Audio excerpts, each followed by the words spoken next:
لا حول ولا قوة إلا بالله العلي العظيم. حسبنا الله ونعم الوكيل، نعم المولى ونعم النصير. رب اشرح لي صدري ويسر لي أمري واحلل عقدة من لساني يفقه قولي. أعوذ بالله من الشيطان الرجيم. بسم الله الرحمن الرحيم. الحمد لله رب العالمين، والعاقبة لأهل التقوى واليقين، والجنة للمطيعين والنار للملحدين والعاصين. ثم الصلاة والسلام على رسوله الكريم حبيب إله العالمين، المخاطب بطه وياسين، الذي سمي في السماء بأحمد وفي الأرضين بأبي القاسم محمد. اللهم صل على محمد وآل محمد وعلى آله الطيبين الطاهرين المعصومين المظلومين، لا سيما بقية الله في العالمين. روحي وأرواح العالمين لتراب مقدمه الفداء، واللعنة الدائمة الأبدية على أعدائهم أجمعين، من أول ظلمهم إلى لقاء يوم الدين.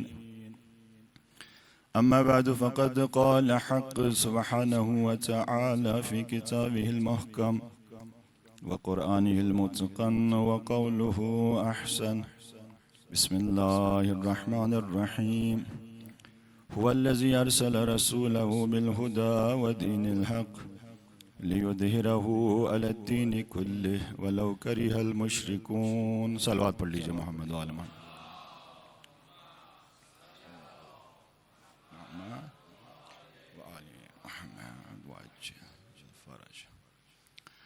عرض ہوا کہ وہ چیز جو ہمارے اور خدا کے درمیان رابطے کو مضبوط کرتی ہے، ہمارے اور اہل البیت علیہ السلام کے درمیان، اور امام زمانہ عجل اللہ تعالی فرجہ الشریف، اللہم صلی علی محمد وآل محمد، رابطے کو مضبوط کرتی ہے، وہ نماز ہے، اور خاص طور پر سجدہ، رات کا سجدہ اور پھر سحر کا سجدہ. یہ بہت اہمیت کا حامل ہے اس رابطے کو مضبوط کرنے کے لیے. یہ رابطہ جب مضبوط ہوگا تو ایمان اس کے اندر اضافہ ہوگا اور توکل اس میں اضافہ ہوگا. ہم اہل البیت کے اوپر، خدا کے اوپر بھروسہ کرنے لگیں گے، اور اس طرح سے ہم آگے بڑھیں گے اس ہدف کی طرف، اور جس ہدف کے حصول کے لیے بہرحال ان مجالس کا اہتمام ہوتا ہے. ابن زیاد جب کوفے کے اندر آ گیا تو اس نے ایک شخص کو بلایا اور بہت سارے پیسے اس کو دیے، اور اس سے کہا کہ جا کے جو علی کے حقیقی شیعہ ہیں انہیں ڈھونڈو، ان کی تشخیص کرو، شناخت کرو، اور شناخت ہونے کے بعد یہ پیسہ استعمال کرو اور اس کا جو رابطہ ہے حضرت مسلم بن عقیل، اس سے رابطہ کاٹ دو، مسلم کو تنہا کرو. ابن زیاد نے یہ ٹاسک دیا ایک شخص کو. تو وہ شخص کہنے لگا مجھے کیسے پتہ چلے گا کہ کون علی کا حقیقی شیعہ ہے کون نہیں ہے، کیسے پتہ چلے گا؟ تو ابن زیاد دیکھیں دشمن اہل البیت سے، وہ کیا معیار دے رہا ہے علی کے شیعوں کے لیے. ابن زیاد کہتا ہے نماز کے ٹائم پہ جاؤ مسجد میں، اور مسجد میں جا کے نمازیوں کو غور سے دیکھو کہ کون اطمینان کے ساتھ نماز پڑھتا ہے، کون خلوص نیت کے ساتھ طمانینہ کے ساتھ، اخلاص کے ساتھ نماز پڑھتا ہے، کس کے سجدے طولانی ہوتے ہیں، غور سے دیکھو نمازیوں کو. اگر آپ نے ایسے کسی نمازی کو دیکھ لیا تو سمجھ لینا یہی علی کا حقیقی شیعہ ہے. تو پہچان ایک دشمن اہل البیت ہمیں یہ دے رہا ہے کہ ایک علی کے شیعہ، اس کی پہچان یہ ہوتی ہے کہ نماز کے ذریعے اس کی شناخت ہوتی ہے. یہاں تک جو گفتگو تھی وہ پچھلی مجلس سے مربوط تھی. آج جو چیز آپ کی خدمت میں عرض کرنی ہے ذرا غور سے سنیں. دیکھیں امام زمانہ کے ظہور کے لیے سب سے پہلے ہم نے قدم اٹھانا ہے. ہم نے قدم اٹھانا ہے. ہم نے جانا ہے ظہور کی طرف، ظہور کی جانب. امام قدم نہیں اٹھائیں گے. امام منتظر ہیں، انتظار کر رہے ہیں کہ کون آتا ہے میری طرف، کون قدم اٹھاتا ہے. تو ظہور کے حوالے سے سب سے پہلی بات جو ذہن میں رکھنی چاہیے وہ یہ ہے کہ ہم نے جانا ہے امام کی طرف. امام نہیں آئیں گے ہماری طرف. اب امام نہیں آئیں گے ہماری طرف، اس کا یہ مطلب ہرگز نہیں ہے کہ ابھی پردہ غیب کے اندر امام زمانہ جو ہیں وہ تجربہ حاصل کر رہے ہیں حکومت کرنے کا، کیونکہ امام نے آ کے پوری کائنات کے اوپر حکومت کرنی ہے، نظام عدل کو قائم کرنا ہے. نہ، ایسی بات نہیں ہے. امام کامل خلق ہوتا ہے، اس دنیا میں آتا ہے تو کامل آتا ہے. امام وہاں پہ کوئی تجربہ حاصل نہیں کر رہے، امام کامل ہیں. یہ ہمارا عقیدہ ہے. ظہور اگر نہیں فرما رہے ہیں تو اس کی وجہ یہ ہے کہ ابھی ہم نے امام کی طرف قدم نہیں بڑھایا ہے، ابھی ہم نے خود کو آمادہ و تیار نہیں کیا ہے، ابھی ہماری سوسائٹی، ہمارا معاشرہ تیار نہیں ہے امام کے ظہور کے لیے. تو یہ سب سے اہم اور بنیادی بات ہے کہ ہم نے ظہور کی جانب قدم اٹھانا ہے، ہم نے جانا ہے. یہ ابو عمر نامی شخص یہ قبرستان احد میں وہاں پہ گیا ہوا تھا. اس نے دیکھا کہ بی بی فاطمہ الزہرا وہاں پہ آئی ہوئی ہے قبرستان احد. وہاں پہ قبور کے درمیان فاتحہ پڑھ رہی ہے. حضرت حمزہ سید الشہداء احد کے شہید ہیں، وہیں پر دفن ہیں احد میں. تو وہاں فاتحہ پڑھ رہی تھی. یہ ابو عامر کہتا ہے میں نے کچھ دیر انتظار کیا. جب بیوی فاطمہ الزہرا فارغ ہو گئی تو میں بیوی کے قریب گیا اور بیوی سے ایک سوال کیا. میں نے پوچھا کہ دختر رسول خدا، آپ صاف اور واضح الفاظ میں مجھے بتا دے کہ کیا رسول خدا نے اپنے بعد کسی کو جانشین کے طور پر معین کیا یا نہیں کیا؟ مجھے واضح الفاظ میں بتا دیں. تو بی بی زہرا نے فرمایا مجھے تعجب ہے کہ آپ غدیر میں نہیں تھے. 1.25 لاکھ حاجیوں کے درمیان میرے بابا نے علی کا ہاتھ بلند کر کے کیا نہیں کہا تھا، من کنت مولا فہذا علی مولا، جس کا میں مولا ہوں اس کا علی بھی مولا ہے. اس سے واضح دلیل جانشین کے حوالے سے اور کیا ہو سکتی ہے؟ تو ابو عمر بڑا تیز تھا. اس نے اگلا سوال کیا، اگر ایسا ہے کہ رسول خدا نے واضح اور صاف الفاظ میں اپنے جانشین کا اگر انتخاب کیا ہے تو پھر مولا علی کیوں گوشہ نشین رہے؟ کیوں علی نے قیام نہیں کیا اپنے حق کو واپس لینے کے لیے؟ فما بالہ قعد عن حق، کون سی چیز مانے بنی، کون سی چیز رکاوٹ بنی؟ پھر علی نے کیوں نہیں قیام کیا، اپنا حق واپس کیوں نہیں لیا؟ تو ایک جملہ کہا بی بی فاطمہ الزہرا نے. یہ بی بی فاطمہ الزہرا ہی کہہ سکتی ہے، کوئی اور نہیں کہہ سکتا. بی بی نے فرمایا مثل الامام کا مثل الکعبہ اذ تؤتی ولا تأتی، امام کی مثال کعبہ جیسی ہے. کعبے کے پاس جانا ہوتا ہے، کعبہ چل کر نہیں آتا. اگر کسی نے حاجی بننا ہے تو اسے جانا ہوگا، کعبے کے گرد طواف کرنا ہوگا. وہ کعبہ اٹھ کے آ کے اس کے گرد طواف نہیں کرے گا۔ بیوی نے کیا فرمایا؟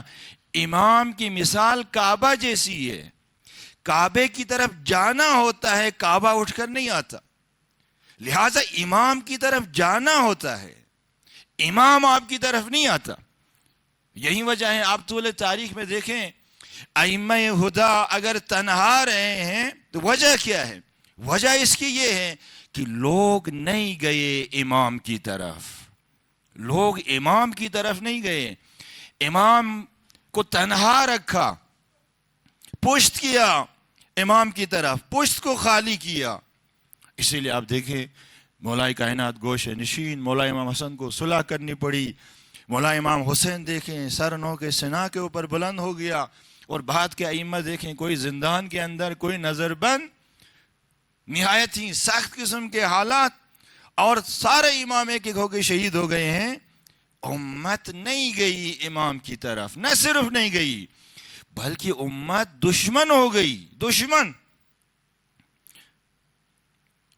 بی بی فاطمہ زہرا نے کیا فرمایا؟ فرمایا کہ جانا ہوتا ہے امام کی طرف، امام نہیں آتا۔ تو لہٰذا اگر ہم چاہتے ہیں امام زمانہ آ جائیں، اگر ہم چاہتے ہیں امام زمانہ ظہور کرے، اس کائنات کے اوپر ظلم کا خاتمہ ہو، عدل کا سورج طلوع ہو جائے، نظام عدل قائم ہو، تو پھر ہمیں جانا ہوگا، ہمیں امام کی طرف جانا ہوگا، ہم نے قدم اٹھانا ہے، ہم نے امام کی طرف جانا ہے۔ بہت اہم ہے، پہلی بات۔ اور دوسری بات جو بہت اہم ہے ظہور کے حوالے سے، وہ یہ ہے کہ فردی تیاری امام کے ظہور کے لیے اگرچہ ضروری اور لازمی ہے، فردی تیاری، لیکن کافی نہیں ہے کہ فردی تیاری کہ ہم اپنی ذات کی حد تک ٹھیک ہو جائے، وہ جو عہد ولایت سے اس کے اوپر ہم عمل کریں۔ آپ دیکھیں طول تاریخ میں اتنے سارے لوگ گزرے ہیں، اتنے مراجع اعظام گزرے ہیں، مجتہدین گزرے ہیں، علماء کرام گزرے ہیں، عرفاء گزرے ہیں، ایسی ایسی مثالیں ہیں کہ جنہوں نے امام زمانہ سے طول تاریخ میں ملاقاتیں کی ہیں، اور بہت سارے لوگ ایسے تھے جو امام زمانہ کی طرف سے مأمور تھے لوگوں کی مشکلات کو حل کرنے کے لیے۔ بڑی مثالیں ہیں طول تاریخ میں، آپ اٹھا کے دیکھیں، سید بحر العلوم جیسے،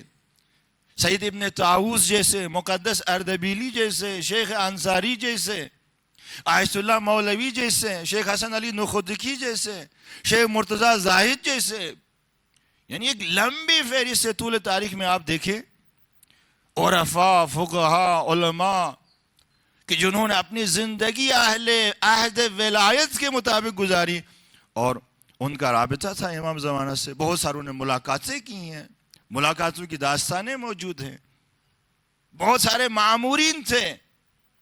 ایک عالم دین اب بھی زندہ ہے، کافی عمر رسیدہ ہو گئے ہیں، وہ اپنے درس کے دوران کہتے تھے کہ جب میں جوان تھا تو مدرسہ فیضیہ، قوم کے بالکل حرم حضرت معصومہ کے ساتھ ہے مدرسہ فیضیہ، وہاں پہ میں تعلیم حاصل کر رہا تھا، اور وہیں پہ میرا حجرہ تھا،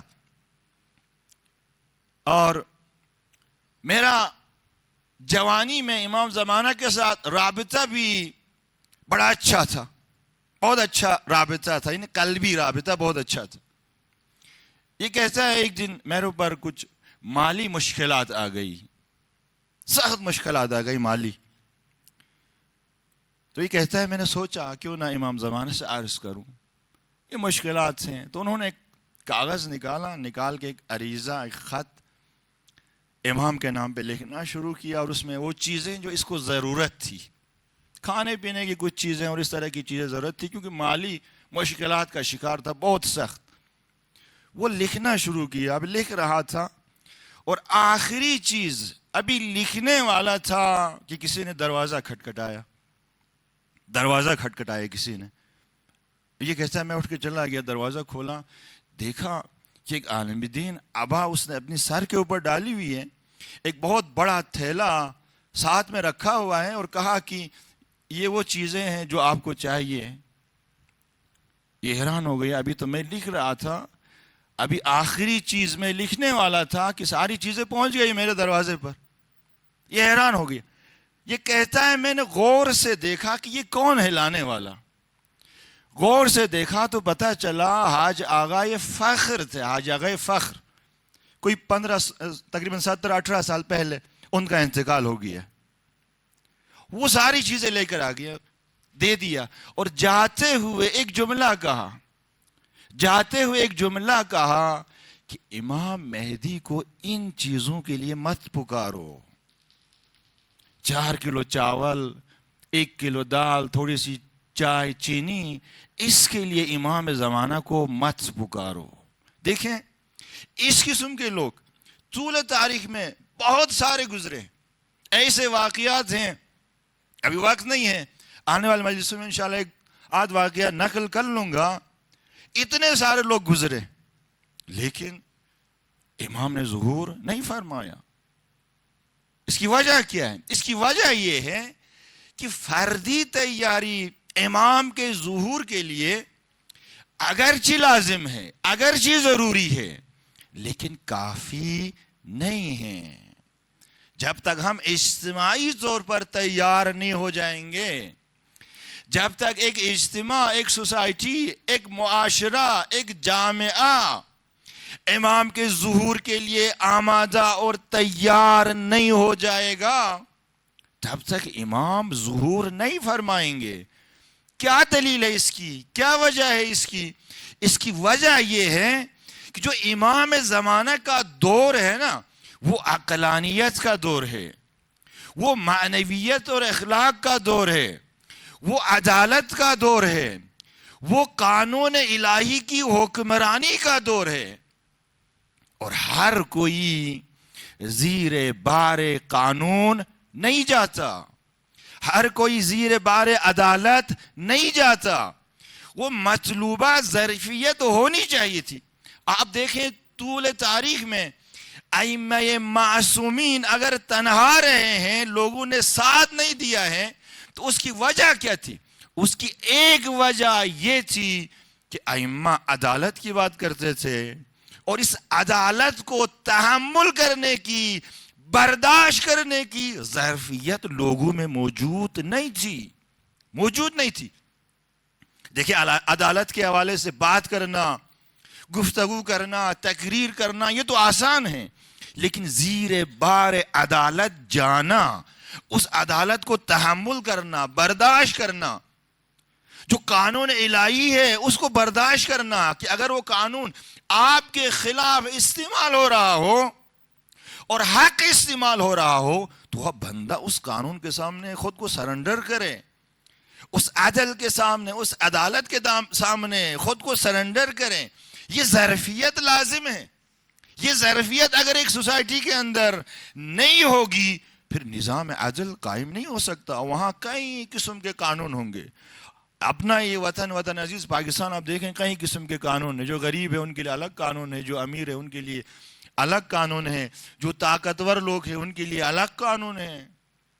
یہ سوسائٹی ایسی سوسائٹی ہے جہاں پر وہ ظرفیت موجود نہیں ہے کہ قانون من و عن اجرا ہو اور سب کے اوپر اجرا ہو. یا بعض کے اوپر اجرا ہوتا ہے, بعض ماورائے قانون ہے, بعض ماورائے قانون. جو چھوٹا چور ہوتا ہے وہ جیلوں کے اندر سڑتا ہے, جو طاقتور چور و ڈاکو ہوتا ہے وہ آزاد یہاں پہ گھومتا ہے. اسی کے ہاتھ میں اس مملکت کی ڈور ہے, وہیں فیصلے کرتا ہے, وہیں قاضی بھی بنتا ہے, حکم بھی سناتا ہے اور سزا بھی دیتا ہے. تو ایک سوسائٹی, ایک معاشرہ, اس کے اندر ظرفیت ہونی چاہیے قانون الہی کو تحمل کرنے کی, برداشت کرنے کی. جو عدل ہے, عدالت ہے, اسے تحمل اور برداشت کرنے کی ظرفیت ہونی چاہیے. آپ دیکھیں مولائے کائنات کی شہادت, اس کی ایک وجہ جو بیان ہوتی ہے وہ کیا ہوتی ہے کہ قتل علی لشدت عدلہ. کیوں علی مارے گئے, کیوں علی کو قتل کیا گیا؟ اور اس کے بعد کے ائمہ کو بھی کیوں نہیں زمام امور, اس کی باغ ڈور ائمہ کے ہاتھ میں آئی؟ لوگ ڈرتے تھے. اگر یہ حکومت کریں گے, یہ اگر مسلمانوں کا حاکم بن جائیں گے, پھر تو یہ عدالت سے 1 انچ پیچھے نہیں ہٹیں گے. جب یہ عدل کے ساتھ حکومت کریں گے تو وہ جو چور ہیں، وہ جو ڈاکو ہیں، وہ جو لٹیرے ہیں، جو بیت المال کو لوٹنے والے، پھر ان کی تو ساری چودراہٹ ختم ہو جائے گی. قتل علی لشدت عدلی، شدت عدل کی وجہ سے علی قتل ہوئے. زبیر جیسا آدمی، اس کا سابقہ آپ دیکھیں. رسول خدا کے زمانے میں ہر جنگ میں زبیر مولا کائنات کے ساتھ شانہ بشانہ. وہ تلوار جو کفار کے خلاف چلی، زبیر کی تلوار. مولا کائنات جب زبیر کا قتل ہوا اور اس کی سر اور تلوار جب لایا گیا مولا کائنات کے پاس، تو زبیر کی تلوار کو اٹھا کے مولا کائنات نے ایک جملہ کہا. کیا جملہ کہا؟ کہا کہ یہ وہ تلوار ہے جس نے کئی دفعہ رسول خدا کے چہرے میں مسکراہٹ لے کر آئی، تبسم لے کر آئی، تبسم لے کر آئی. زبیر اتنا سابقہ. جب مولا کائنات گلے میں رسی ڈال کے جب کھینچتے ہوئے لے جا رہے تھے، تو اس وقت مولا کے دفاع میں کون اترا تھا میدان پہ؟ یہی زبیر اترا تھا. زبیر اترا تھا. زبیر نے وہاں چیخ چیخ کے کہا، کہاں ہو تم لوگ، اے بنی ہاشم کے جوانوں، علی کو لے جا رہے ہیں اور آپ تماشا دیکھ رہے ہو. پھر وہاں پہ زبیر کی پشت پہ کسی نے پتھر مارا اور وہاں پہ زبیر گرفتار ہوا. دیکھیں ایسا سابقہ. لیکن جو 25 سال کے اندر یہی زبیر تبدیل ہو گیا، چینج ہو گیا.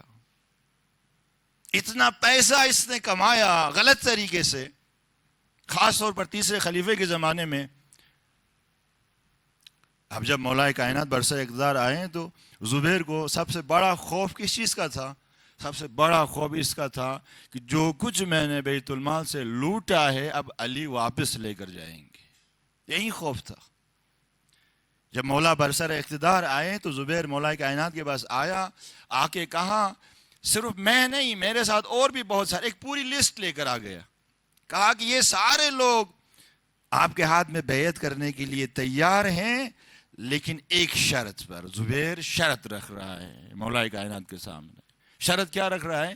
کہ آپ ہمارے ماضی کو نہیں دیکھو گے کہ ہم نے ماضی میں کیا کیا. اس شرط پر ہم بیعت کرنے کے لیے تیار ہیں. مولا کائنات نے کہا کہ جس نے بیت المال کو لوٹا ہے میں حلقوم سے کھینچ کر نکالوں گا، کوئی معافی نہیں دوں گا. زبیر نے خط جدا کیا اور مولا کائنات کے مقابلے میں آ گیا جنگ جمل میں. آپ دیکھو عدالت برداشت کرنا آسان نہیں ہے. ایسے لوگ جن کا سابقہ اس قسم کا ہے وہ تیار نہیں ہے عدالت کو برداشت کرنے کے لیے. آسان نہیں ہے عدالت کو برداشت کرنا، زیر بار قانون جانا آسان نہیں ہے. لہذا جب تک ایک معاشرہ، ایک سوسائٹی تیار نہیں ہو جائے گی، آمادہ نہیں ہو جائے گی، اس وقت تک امام ظہور نہیں فرمائیں گے. امام ظہور نہیں فرمائیں گے. لہذا فردی تیاری اگرچہ لازم ہے، ضروری ہے، لیکن کافی نہیں ہے. اجتماعی تیاری یہ ضروری ہے. ایک معاشرہ، ایک سوسائٹی خود کو تیار کرے، یہ بہت ضروری ہے. مولا کائنات مالک اشتر کے ساتھ بیٹھے ہوئے تھے، درد دل کر رہے تھے. مولا کائنات نے کہا مالک یہ لوگوں کو کیا ہوا ہے کہ ہم سے کٹ کٹ کے جا رہے ہیں دوسری طرف، وہ امیر شام کی طرف جا رہے ہیں.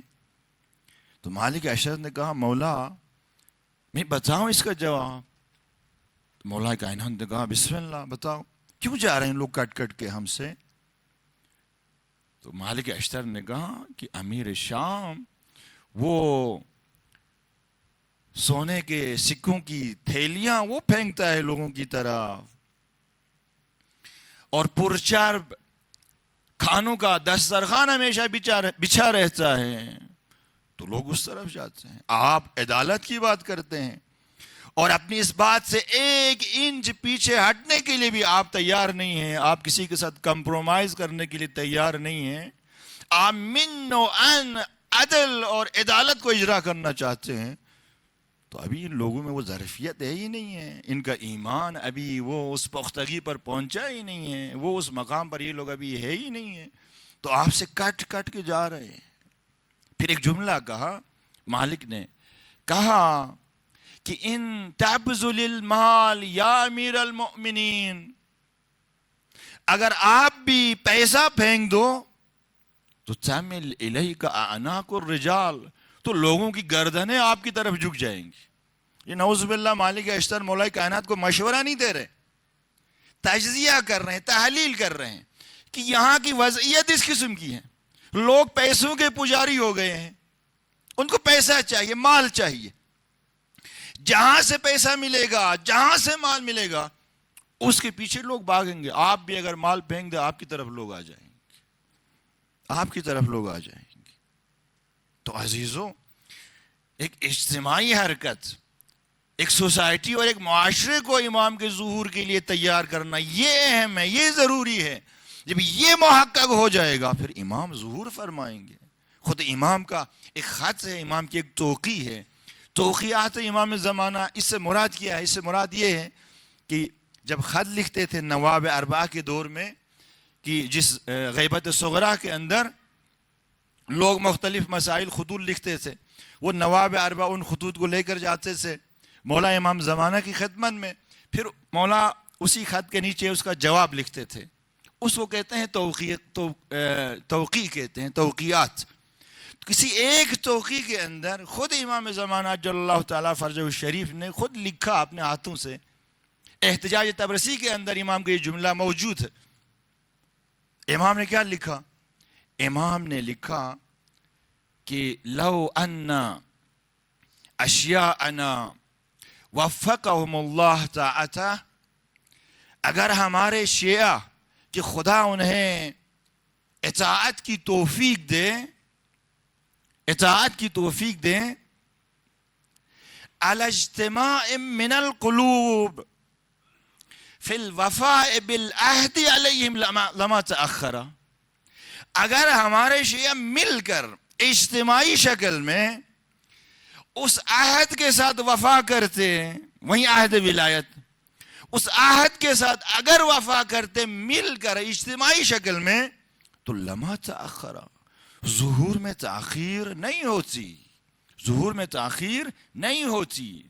لہذا فردی تیاری ضروری ہے کہ ہم میں سے ہر ایک نے آمادہ ہونا ہے، تیار ہونا ہے، اور اس کے ساتھ ساتھ اجتماعی تیاری یہ ضروری ہے کہ ہم اپنے گھر کو، اپنے محلے کو، اپنے شہر کو، اپنے ملک کو اس قابل بنائیں، اس کے اندر عدالت پذیری کی ظرفیت ایجاد کریں، قانون پذیری کی ظرفیت ایجاد کریں، اور ظلم ستیزی اس کی ظرفیت ایجاد کریں۔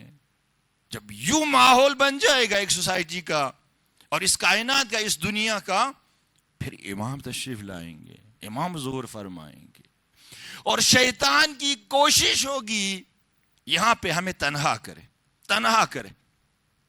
اس شیطان کی کوشش ہوگی کہ سوسائٹی ایک اجتماعی حرکت نہ کرے، اس کا پورا زور اسی کے اوپر لگے گا، شیطان کا۔ یہی وجہ ہے کہ مولا کائنات نے نہج البلاغہ کے اندر یہ جملہ موجود ہے، فرمایا ایاکم والفرقہ، خبردار تنہائی سے بچو، تنہائی سے گریز کرو۔ یہ تنہائی، یہ آج کل کی اس ماڈرن جو دنیا ہے، اس دنیا کی ایک تلخ ترین حقیقت ہے تنہائی، خاص طور پر جو مغربی ممالک ہے۔ آج دیکھیں وہاں پہ اصلاً شادی کا کانسیپٹ ہی تقریباً کیا ہو گیا ہے؟ ختم ہو گیا ہے، برداشت کا مادہ ختم ہو گیا ہے۔ کیوں ہم خواہ مخواہ کسی کے ساتھ جو ہیں وہ ایک زندگی گزاریں؟ کیوں نہ آزاد زندگی گزاریں؟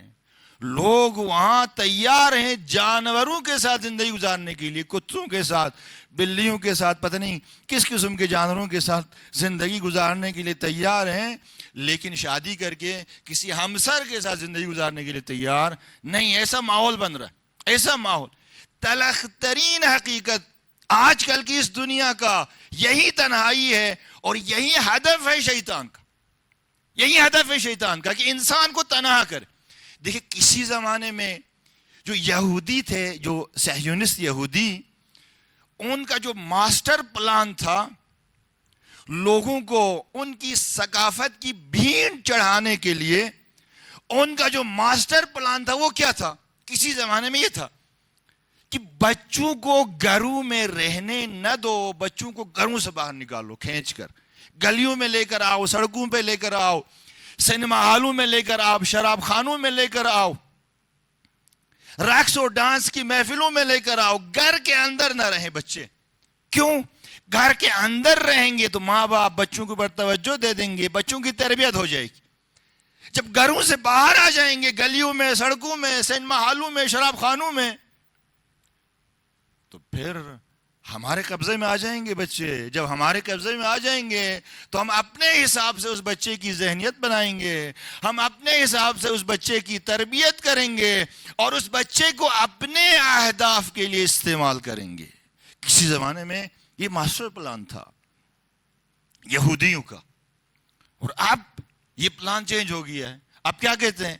آپ کہتے ہیں کہ بچوں کو گھروں سے باہر نکالنے کی ضرورت نہیں ہے, گھر کے اندر رہے بچہ, لیکن بچہ تنہا رہے. اس کا تعلق باپ سے کٹ جائے, اس کا تعلق ماں سے کٹ جائے, بہن سے کٹ جائے, بھائی سے کٹ جائے, دیگر عزیز و اقارب سے کٹ جائے. تو کیسے کٹے گا گھر کے اندر؟ کہتے اس کے ہاتھ میں ایک سمارٹ فون دے دو, ایک لیپ ٹاپ پکڑا دو, ایک ٹیبلٹ پکڑا دو. جب یہ آ جائے گا اس کے ہاتھ میں, پھر انٹرنیٹ اور سوشل میڈیا وہ اپنا کام کرے گا اور اسے کاٹ دے گا. گھر کے اندر ہوتے ہوئے گھر کے افراد سے کاٹ دے گا.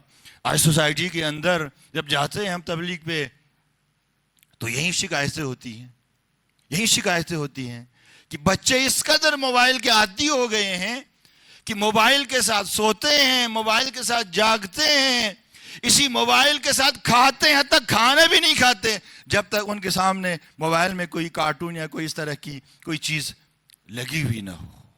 کھانا نہیں کھاتے, بڑے پریشان. آج کل کی اس ماڈرن دنیا کے اندر بچے گھروں کے اندر لیکن کٹے ہوئے, تنہا.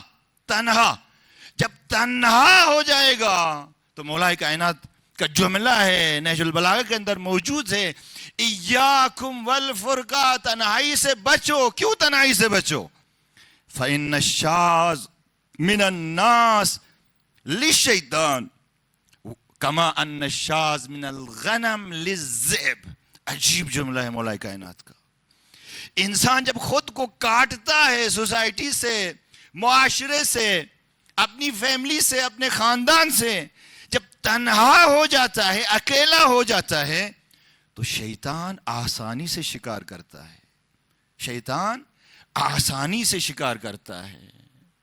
فَإِنَّ الشَّاذَ مِنَ النَّاسِ لِلشَّيْطَانِ. وہ انسان جو تنہا ہو جاتا ہے شیطان آسانی سے اس کا شکار کرتا ہے. کما ان الشاذ من الغنم للذئب. جانوروں کا ایک ریوڑ, اس ریوڑ سے اگر کوئی ایک جانور الگ ہو جائے تو وہ جانور بیڑیا اسے آسانی سے کیا کرتا ہے؟ بیڑیا آسانی سے شکار کرتا ہے. اسی طرح اگر اجتماع سے کٹ جائے ایک مومن, خاص طور پر اپنے دیگر مومن بھائیوں سے کٹ جائے تو پھر آسانی سے شیطان اس کا شکار کر لیتا ہے. تنہائی آج کل کی اس دنیا کا ایک تلخ ترین حقیقت. تو لہذا ایک اجتماعی حرکت یہ بہت ضروری ہے. جب تک ہم اجتماعی طور پر ظہور کی طرف قدم نہیں بڑھائیں گے وہ مطلوبہ شرائط امام کے ظہور کے لیے فراہم نہیں ہو جائیں گی. تو لہذا شیطان کی کوشش ہوگی ہمیں تنہا کرنے کی, اور دوسری کوشش شیطان کی کیا ہوگی؟ یہ ہوگی کہ مومنین مل کر ایک اجتماعی حرکت نہ کریں. اس ہدف کے حصول کے لیے اب قرآن کے اندر بھی واضح آیتیں اس حوالے سے کیا کرتا ہے, شیطان مومنین کے درمیان نفاق ایجاد کرتا ہے، نفاق ایجاد کرتا ہے کہ ایک مومن دوسرے مومن سے نفرت کرے، ایک مومن دوسرے مومن کی تحقیر کرے، ایک مومن دوسرے مومن کے اوپر ظلم کرے، مومنین آپس میں ان کے روابط کمزور ہو جائیں، سست ہو جائیں، اور مومنین ایک دوسرے کی ٹانگ کھینچتے رہیں، ایک دوسرے پر تہمتیں لگاتے رہیں، ایک دوسرے کے اوپر الزامات لگاتے رہیں، اور ایک دوسرے کی تحقیر کرتے رہیں. یہ شیطان کا پلان ہے جسے قرآن کے اندر بیان کیے خدا نے. ہوشیار رہنے کی ضرورت ہے. مومنین کے درمیان جو تعلق ہے یہ کوئی قراردادی تعلق نہیں ہے، یہ ایک حقیقی تعلق ہے، حقیقی تعلق. جس طرح سے ہماری باڈی کے جو اعضاء ہیں، ان اعضاء کے درمیان تعلق ایک واقعی اور حقیقی تعلق ہے. پاؤں اگر زخمی ہو جاتا ہے تو پوری رات آنکھ بھی نہیں سوتی، آنکھ نہیں سوتی. آنکھ یہ نہیں کہتی کہ جی یہ تو مسئلہ پاؤں کا ہے، مجھے کیا.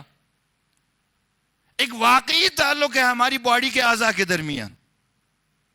ایسا ہی تعلق مومنین کے آپس میں بھی ہے، مومنین کے آپس میں بھی ہیں. ہر مومن کے دل کے اندر نور ولایت موجود ہے، نور ولایت. اور اس نور ولایت نے مومنین کے درمیان ایک حقیقی اور واقعی تعلق ایجاد کیا ہے. واقعی. لہٰذا ایک مومن اگر پریشان ہو تو دوسرے مومن کو پریشان ہونا چاہیے. ایک مومن اگر تکلیف میں ہو تو اس تکلیف کا دوسرے مومن کو احساس ہونا چاہیے. یہ جابر جعفی، جابر بن یزید جعفی، یہ امام محمد باقر اور امام جعفر صادق، اللہم صلی علی محمد و آل محمد. تو یہ جابر جعفی امام کے اصحاب سر میں سے، اصحاب سر یعنی بہت خاص قسم کی باتیں اور راز والی باتیں ان دو اماموں نے بتائی ہیں جابر جعفی کو. 60,000 کے قریب حدیثیں صرف جابر جعفی کو امام باقر اور امام جعفر صادق نے بیان کی جو کسی اور کو بتا نہیں سکتے تھے. 60,000 کے قریب روایتیں، خاص روایت اصحاب سر میں اس کا شمار ہے. ایک دن مولا امام باقر کی خدمت میں موجود تھا، کہنے لگا کہ مولا اچانک میرے دل میں ایک غم آ جاتا ہے، اس کی ظاہراً کوئی وجہ نہیں ہوتی. بسا اوقات ہم غمگین ہو جاتے ہیں تو اس کی کوئی وجہ ہوتی ہے، یا مثلا بیمار ہیں، یا بیٹا بیمار ہیں، یا گھر کے حالات کچھ صحیح نہیں ہیں، یا عزیزوں کے اندر ماں باپ ان کو کوئی تکلیف ہے، یا مثلا کوئی مومن، تو اس لیے ہم غمگین ہو جاتے ہیں. یہاں تو سمجھ میں آ جاتا ہے کہ اس غم کی ریزن کیا ہے، وجہ کیا ہے غمگین ہونے کی. جابر کہتے ہیں کبھی کبھی ایسا ہوتا ہے کہ اچانک میں غمگین ہو جاتا ہوں، میرے دل کے اوپر غم آ جاتا ہے، افسردہ ہو جاتا ہوں، ظاہراً کوئی وجہ بھی نہیں ہے، بغیر کسی وجہ کے ایسے ہی بیٹھے بیٹھے. اس کی کیا وجہ ہے پوچھا جابر جعفی نے. تو امام باقر علیہ السلام نے فرمایا کہ یا جابر، یہ جو مومنین ہے نا، خدا نے ان مومنین کو طینت جنان سے خلق فرمایا ہے، جنت کی مٹی سے خلق کیا ہے، اور ان مومنین کے اندر اپنی روح جاری کی ہے. وَأَجْرَأَ فِيهِ مِن رِيحِ رُوحِهِ، اپنی روح کو جاری کیا. فَلِذَلِكَ الْمُؤْمِنُ أَخُو الْمُؤْمِنِ لِأَبِيهِ وَأُمِّهِ. عجیب جملہ کہا ہے امام محمد باقر نے. ایک ہی مٹی سے خلق ہوئے ہیں اور تمام مومنین کے اندر خدا نے اپنی روح پھونکی ہے، لہٰذا ایک مومن دوسرے مومن کا بھائی ہے. کون سا بھائی؟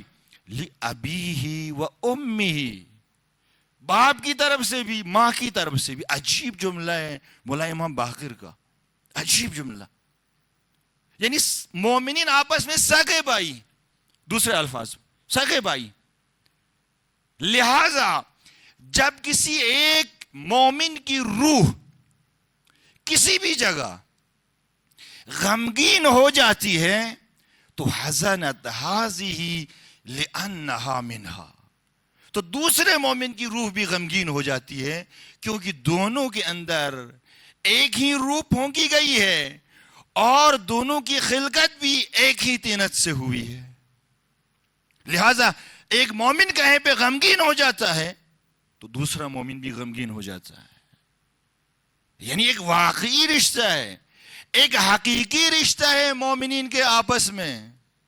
لہذا ایک مومن اگر کہیں مشکل میں ہو تو اس کا احساس دوسرے مومن کو ہونا چاہیے۔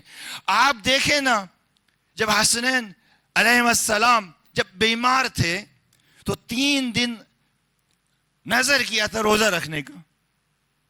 مولا کائنات بی بی فاطمہ الزہرا، بی بی فضہ، مولا امام حسن مجتبی اور مولا امام حسین، پانچوں نے 3 دن روزہ رکھا، اور ہر دن افطار کے وقت ایک دن ایک اسیر آ گیا، ایک دن ایک یتیم آ گیا، ایک دن مسکین آ گیا۔ پانچوں نے کیا کیا؟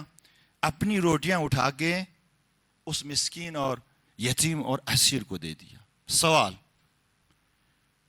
دروازے میں 5 لوگ تو نہیں آئے تھے، دروازے میں پہلے دن ایک یتیم آیا، دوسرے دن ایک مسکین آیا، تیسرے دن ایک اسیر آیا۔ ایک بندہ دروازے پر آیا، اس نے سوال کیا، روٹیاں کتنی دی گئی؟ 5 روٹیاں، ہر ایک نے اپنی اپنی روٹی دی۔ ایک روٹی دے دیتے کافی تھا، دروازے میں تو ایک بندہ تھا، انہوں نے بھی روزہ رکھا ہوا ہے، افطار کرنا ہے، ایک روٹی دے دیتے کافی تھا، دروازے میں ایک بندہ آیا ہے، لیکن ہر ایک نے اپنی اپنی روٹی دی۔ کیوں دی؟ جواب اس کا کیا ہے؟ جواب اس کا یہ ہے کہ ہر ایک کے دل میں اس یتیم کے لیے، اس اسیر کے لیے، اس مسکین کے لیے درد تھا۔ ہر ایک کے، 5 کے دلوں میں ان کے لیے درد تھا۔ اس درد کا احساس کرتے ہوئے ہر ایک نے اپنی روٹی اٹھا کے دے دی۔ درد ہونا چاہیے۔ مومنین آپس میں ایک واقعی اور حقیقی تعلق ہے۔ ہمارے ایک استاد ایک واقعہ نقل کرتے تھے کہ ایک شخص، اسے اپنی فیملی کے اندر، خاندان کے اندر 2 بندے ایسے تھے جس سے شدید نفرت تھی۔ اس نفرت کی کوئی خاص وجہ بھی نہیں تھی۔ بسا اوقات وجہ ہوتی ہے نفرت کی کہ مثلا اس نے کوئی دھوکہ دیا ہے، کوئی ظلم کیا ہے، کوئی ایسی بات کی ہے تو پھر نفرت ہوتی ہے۔ ایک دفعہ بیٹھے ہی ایسے ہی کہتے ہیں کہ 2 بندے ایسے تھے میری فیملی کے اندر، مجھے شدید نفرت تھی ان سے، وجہ بھی کوئی خاص نہیں، ایسے ہی چہرہ دیکھنے کو دل نہیں کرتا تھا۔ جب بھی یہ 2 بندے میرے سامنے آتے تھے، یہ کہتا ہے کہ مجھے شدید غصہ آتا تھا، عجیب سی ایک نفرت۔ ایک دن ایک مجلس ترحیم، اس میں میں بیٹھا ہوا تھا اور وہ 2 بندے بھی آئے ہوئے تھے۔ وہ مجھے دیکھ رہے تھے، میں ان دونوں کو دیکھ رہا تھا، اور ایک شدید قسم کی نفرت میرے دل میں تھی ان کے لیے، اور گور کے میں ان کو دیکھ رہا تھا۔ مجلس ترحیم، مجلس ہو رہی ہے، مولانا پر ممبر سے مجلس پڑھ رہے۔ پھر یہ کہتا ہے کہ بیٹھے میں نے خود سے سوال کیا، یہ جو تم ان دونوں سے نفرت کرتے ہو، کیا امام زمانہ بھی ان دونوں سے نفرت کرتا ہے؟ امام زمانہ بھی ان دونوں سے نفرت کرتا ہے؟ یہ کہتا ہے میں نے اپنے آپ سے سوال کیا اور میں نے اپنے آپ کو جواب دیا کہ امام زمانہ کیوں ان سے نفرت کرے گا؟ یہ تو عزادار ہیں، یہ تو عاشق امام حسین ہیں، یہ تو مجلسوں پہ آتے ہیں، یہ تو سینہ زنی کرتے ہیں، یہ تو نظر و نیاز دیتے ہیں، یہ تو زیارتوں پہ جاتے ہیں، یہ تو نمازی ہیں، روزہ دار ہیں، کیوں امام زمانہ، کیوں اہل البیت ان سے نفرت کریں؟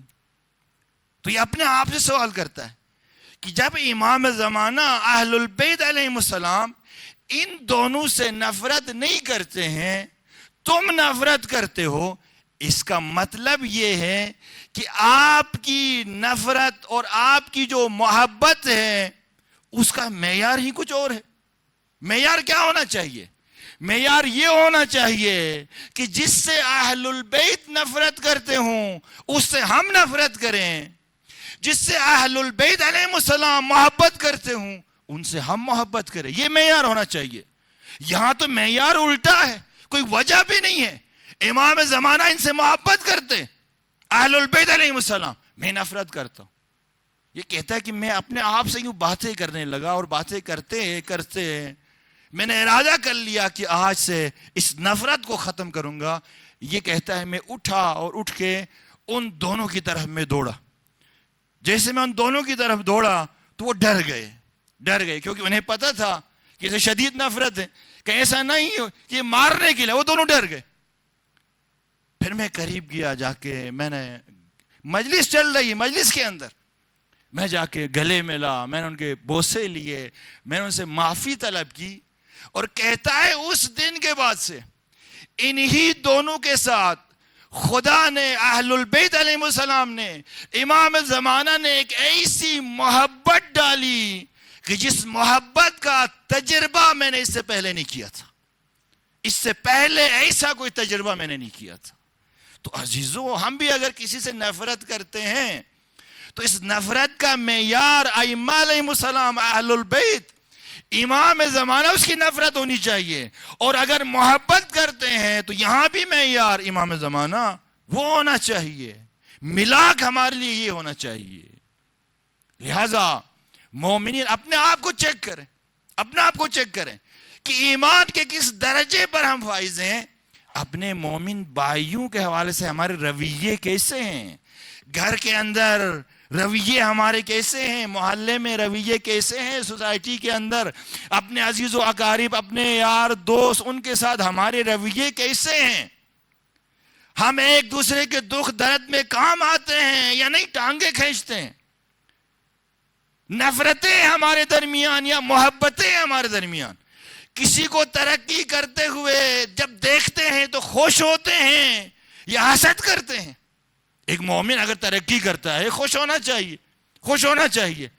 ایک مومن کو ترقی کرتے ہوئے دیکھ کے اگر حسد ہمارے اندر آ جاتی، اس کا مطلب یہ ہے کہ ابھی ہم اس معیار پر نہیں ہیں۔ شیطان کوشش کرے گا مومنین کے درمیان تفرقہ ایجاد کرنے کی، کوشش کرے گا نفاق ایجاد کرنے کی، حسد، کینہ، بغض، عداوت، دشمنی۔ لہذا بہت ہوشیار رہنے کی ضرورت ہے۔ جب تک مومنین مل کر حرکت نہیں کریں گے، کہ اجتماعی حرکت، اور اجتماعی حرکت تبھی ممکن ہے کہ جب ایک مومن دوسرے مومن سے ہاتھ ملائے، اور ہاتھ سے ہاتھ ملا کے، شانے سے شانہ ملا کے ہم چلے امام کی طرف، پھر زمینہ فراہم ہوگا۔ وہ جو اجتماعی حرکت ہے جو ضروری ہے، صرف فردی تیاری کافی نہیں ہے، ہم نے اپنی سوسائٹی کو اس طرح تیار کرنا ہے، اپنے معاشرے کو۔ لہذا مومنین آپس میں رابطہ ایسا ہونا چاہیے، مومنین کا ایسا رابطہ ہونا چاہیے۔ ایک شخص شیخ احمد بغدادی، شاید آپ نے اس واقعے کو پہلے بھی سنا ہوگا، جب 20 سال کی اس کی عمر ہو گئی تو یہ عاشق ہو گیا امام زمانہ کا، عاشق ہے امام زمانہ۔ 40 اس نے حج بجا لائے، 40 حج۔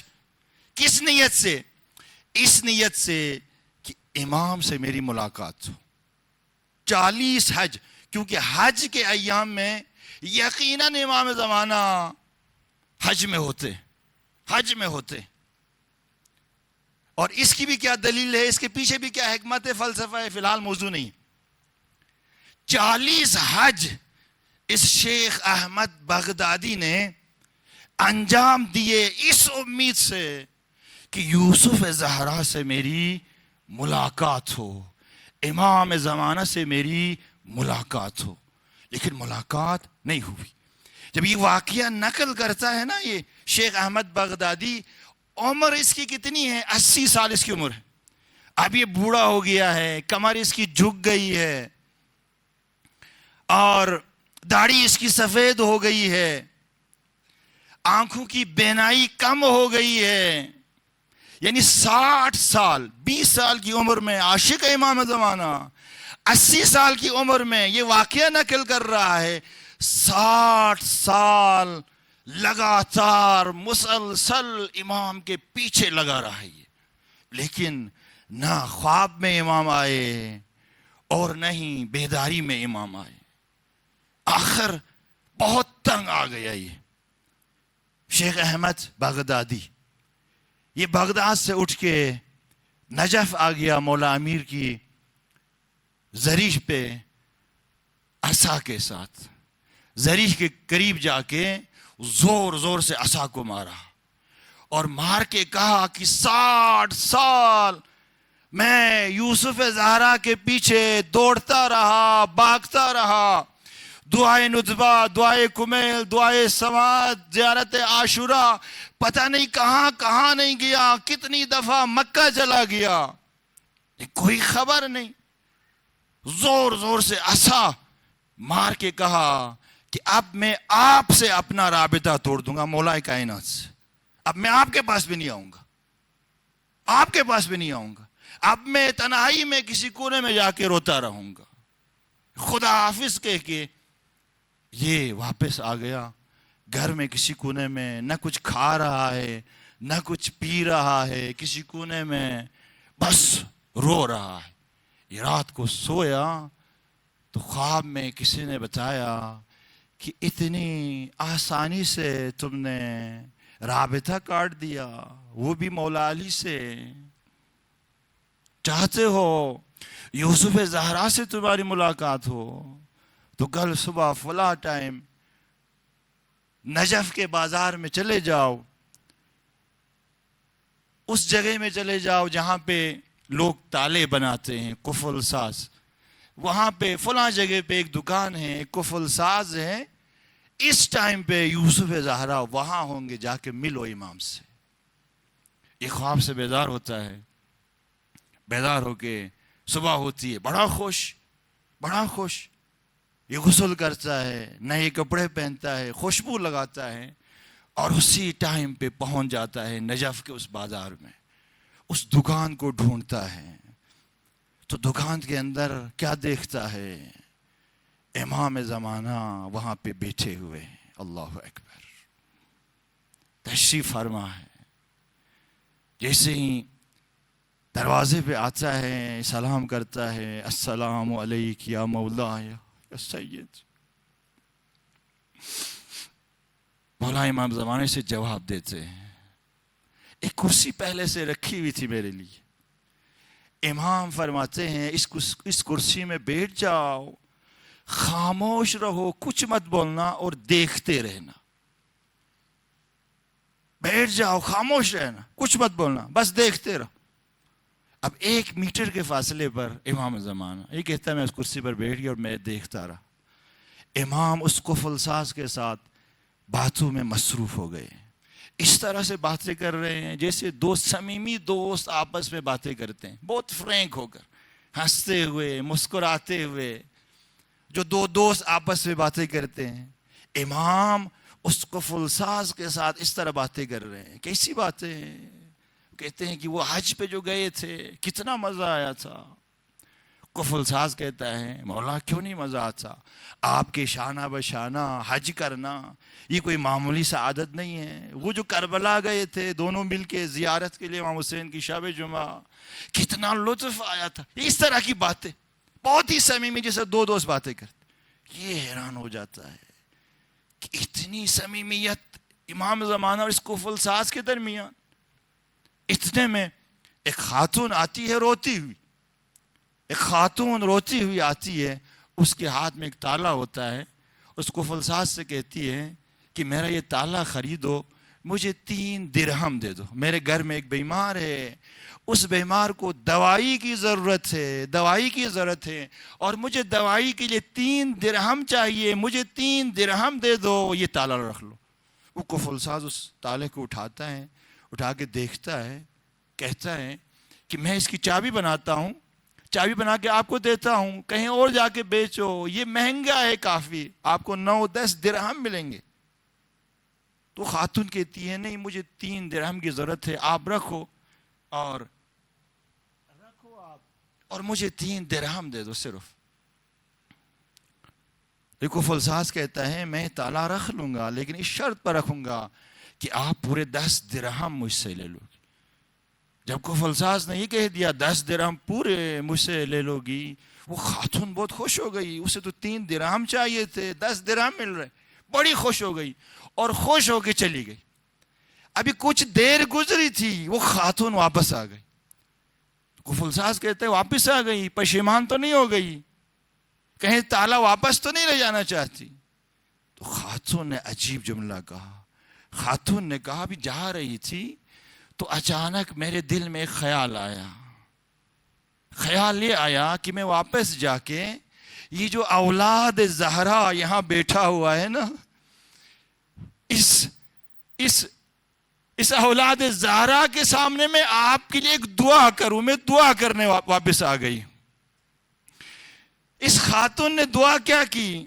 دعا یہ کی کہ جس طرح تم نے مجھے خوش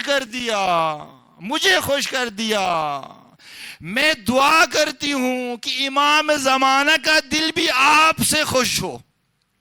جیسے اس خاتون نے یہ کہا نا امام زمانہ کا دل بھی آپ سے خوش ہو، امام زمانہ ہاتھ اوپر کر کے الہی آمین کہہ دیا اور اس کو فلساز کی طرف دیکھ کر مسکرانے لگے۔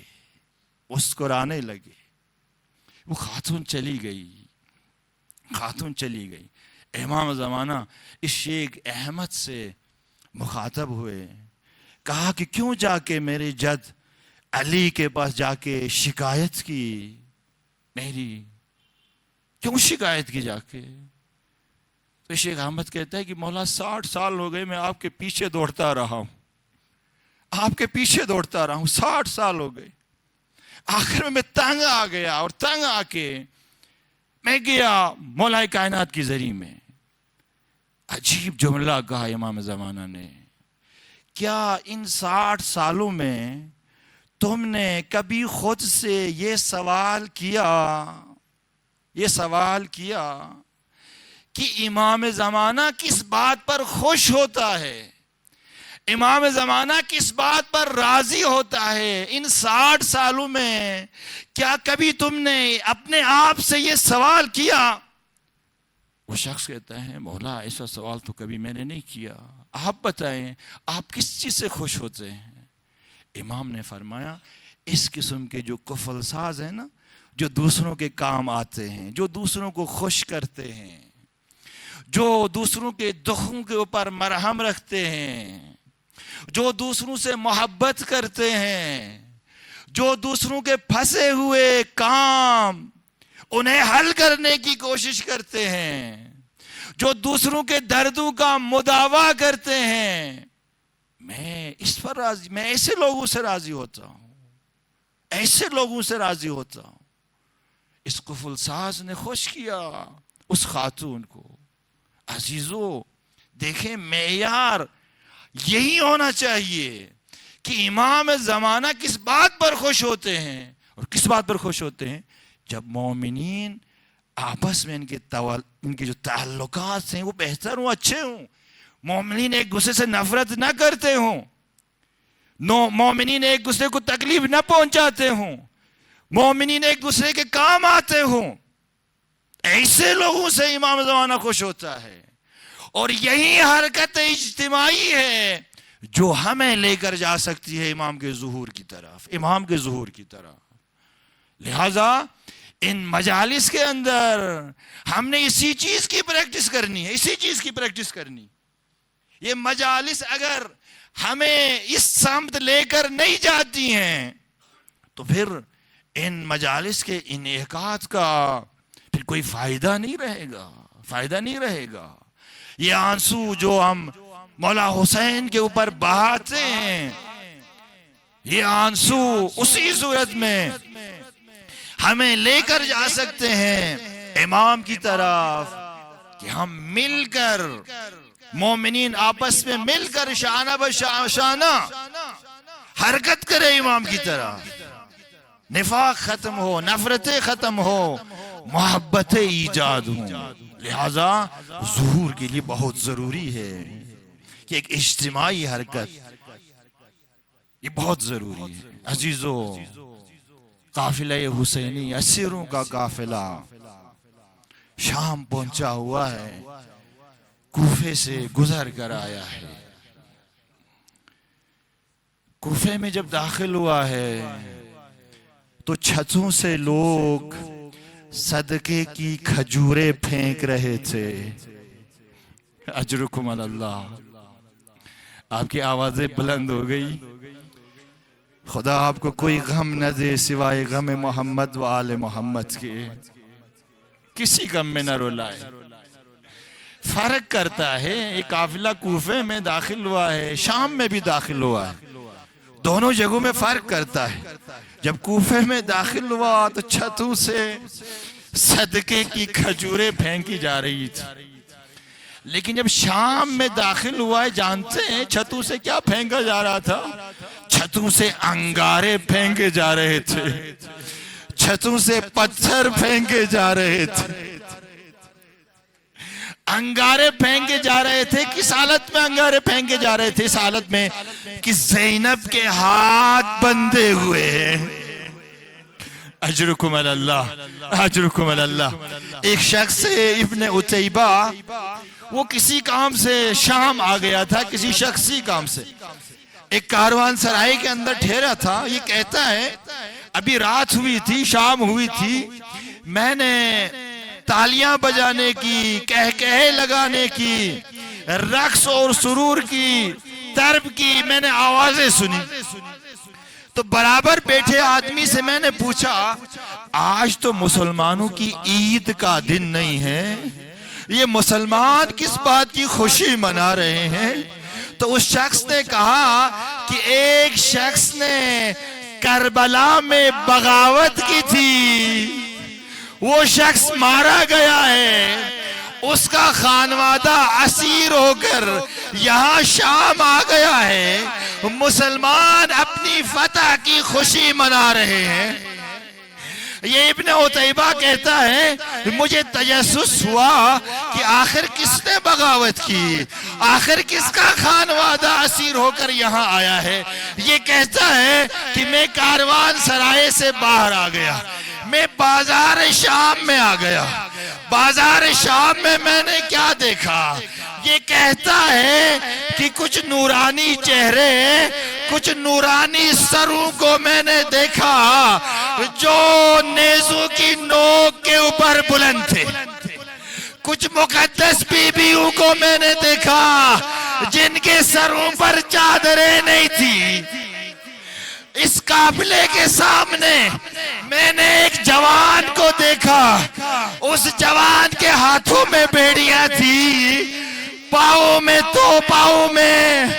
میں زنجیریں تھی، گلے میں توق تھا، اس کا سر زمین کی طرف جھکا ہوا تھا۔ یہ کہتا ہے میں نے خود کو اس جوان کے قریب کیا، قریب کر کے میں نے اس جوان سے پوچھا آخر تم لوگوں نے کیا کیا کہ تمہارے مردوں کے ساتھ یہ سلوک ہوا، تمہارا خانوادہ اسیر ہو کر یہاں شام میں آ گیا ہے؟ تو اس جوان نے اپنا سر اٹھا کے کہا تم تو ابن عتیبہ ہو، تم یہ سوال کیوں کر رہے ہو؟ تمہارا تو تعلق شام سے نہیں ہے۔ ابن عتیبہ کہتا ہے میں حیران ہوا یہ کون ہے جو مجھے میرے نام سے جانتا ہے؟ میں نے پوچھا آپ کون ہو جو مجھے میرے نام سے جانتے ہو؟ تو اس جوان نے کہا میں علی ابن الحسین زین العابدین ہوں، میں حسین کا بیٹا زین العابدین ہوں۔ وہ جو سر نظر آ رہا ہے نا نیزے کے اوپر، وہ میرے بابا حسین کا سر ہے، وہ میرے چچا عباس کا سر ہے، وہ میرے بھیا علی اکبر کا سر ہے، وہ قاسم کا سر ہے۔ ابن عتیبہ پیچھے مڑ کر نہیں دیکھنا، یہ جو بغیر چادروں والی بیبیاں ہیں نا، اس کے اندر میری پھوپھی زینب ہے، میری ماں رباب ہے، میری ماں ام لیلا ہے، اور میری بہن سکینہ ہے۔ اجرکم اللہ، اجرکم اللہ۔ خدا آپ کو کوئی غم نہ دے سوائے غم محمد و آل محمد کے۔ روتے ہوئے حیا نہ کرے، اونچی اونچی آواز میں روئے، اپنی آوازوں کو رہا کرے۔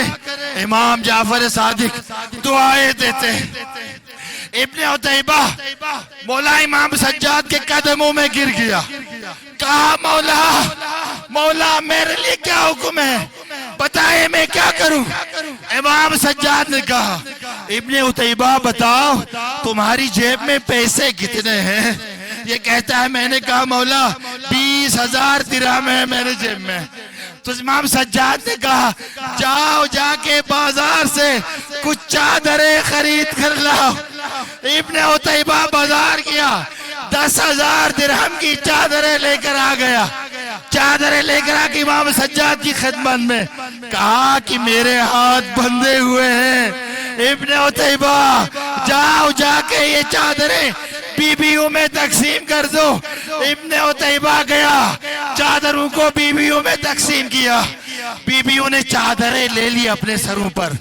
اب کچھ دیر کے لیے بیویوں نے سکھ کا سانس لیا، ابھی کچھ دیر نہیں گزری تھی، نیزہ برداروں کا ایک لشکر آ گیا، چادریں پھر سے اتاری گئی، پھر سے نوحہ بلند ہوا، واہ جابا واہ جابا۔ اجرکم اللہ۔ بس ایک دو منزلیں اور ایک دو جملے اور ابن عتیبہ کہتا ہے مولا امام سجاد بتائیں میرے لیے اور کوئی حکم، میں کیا کروں؟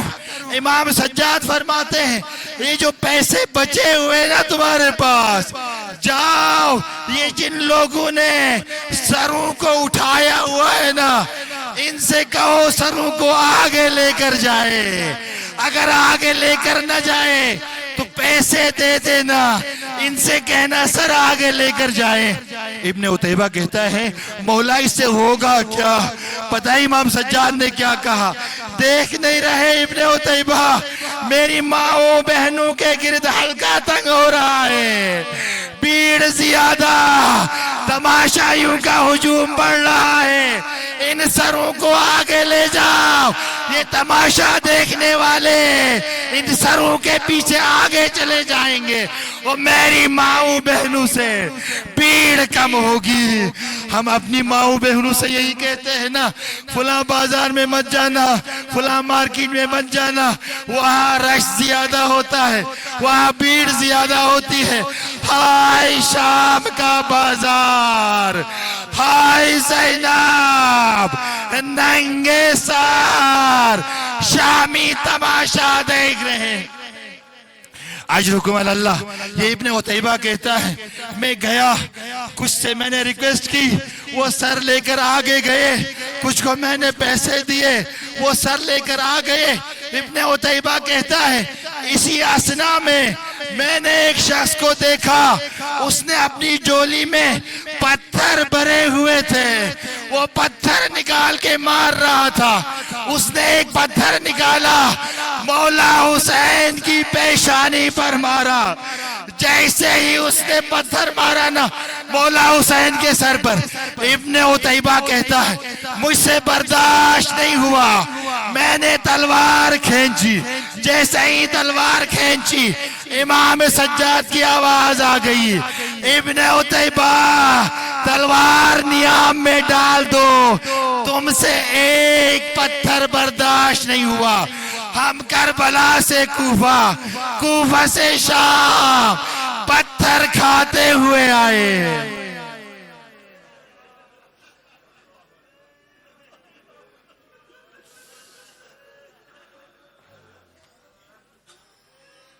الا لعنت اللہ علی القوم الظالمین سیعلم الذین ظلموا علی محمد ای منقلب ینقلبون ماتم حسین۔